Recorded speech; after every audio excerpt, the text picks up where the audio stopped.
माँ बाबूजी के कनि जमीन आ गरम पानि दबथुन ने। हाँ, जमीन आ गरम पानि मांगै छथिन। तबियत कनि गड़बड़ा गेल छनि, हिनका नहि कहलखिन डरे ओ जे मलपुआ सब ओते खा लेलखिन हन फगुआमे, हुनका नीक लगै छनि। राइतो खेलखिन आ दिनो खेलखिन आ भिनसरोमे कहलखिन जे नाश्तामे हमरा मलपुए दिअ कनिया, तऽ हुनका कनि पेटमे गड़बड़ा गेलनि हन।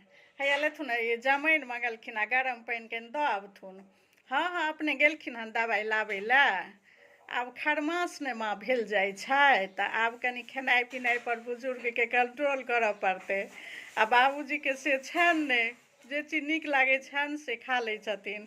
आ हिनका डरे हिनकासँ नहि मांगै छथिन, हमरासँ मांगै छलखिन जे कनिया ई दिअ ओ दिअ। मलपुआ बहुत खेलखिन हन, ओएह कनि पेटमे धऽ लेलकनि हन। हाँ, गेलखिन हन अपने दवाइ लाबै लए तऽ गेलखिन हन। ई कनि दबथुन हे जमाइन आ गरम पानि छै, कनि दबथुन ने। हौए देखियौ, हुनका तबियत बिगड़ल छनि, तेँ अनमुनाह कऽ कऽ सुतल छथिन दरवाजा परमे। डरे हमरा नहि कहलखिन हन। ऐयौ अहाँ कते मलपुआ खा लेलियै कनियासँ माँगि माँगि कऽ। हम अहाँके कहै छी जे अहाँके पचै नहि यऽ, आ तहन ओ खिस्सावला परि करै छी जे मोन नीक यऽ तऽ तुइत नहि खायब तऽ खायब की, तुइत नहि खायब तऽ खायब की। आ मोन गड़बड़ा गेल तहन जे छै से आब नहि तुइत खायब, आब नहि तुइत खायब। सुनने छियै ने खिस्सा तितपरीवला। आ देखियौ कनि गरम पानि सब बौआके दियौ तऽ दबथुन। दऽ एतै बौआके दियौ, हम नहि जेबनि। ई नाटक करै छथिन से कहू तऽ। अहाँके जे तबियत बिगड़ल तऽ अहाँ हमरा कहितियै ने।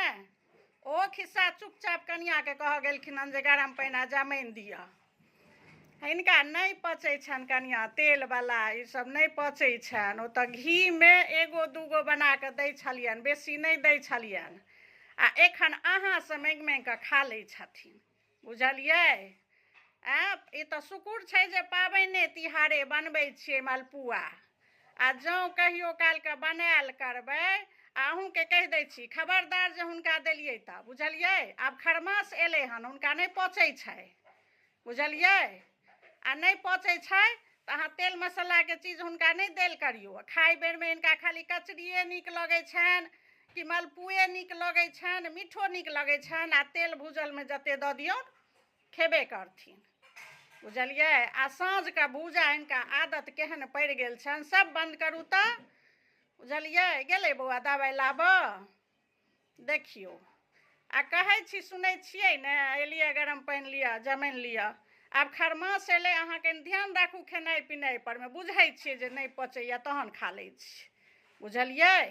आब बूढ़ सूढ़के पहिलावला देह नहि ने छै, बूढ़ सूढ़के कनि परहेजसँ रहऽ पड़ै छै, बुझलियै। तेँ कहै छी, की कहू अहूँ सबके कहै छी। आब खरमास एलै, बुझलियै, तऽ बुजुर्गके कनि खेनाइ पिनाइ पर ध्यान देबै। ठण्डी एगो बीत गेलनि बुजुर्गके देखभाल करैवला, आब जीव गेलनि बुजुर्ग सब ठण्डीमे।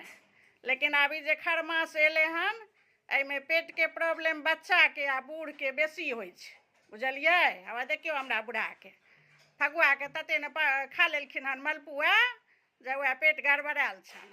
आ जमाइन आ गरम पानि लऽ कऽ देलियनि, बेटा गेलनि हन वएह दवाइ लबै लए, कहलकै नहि।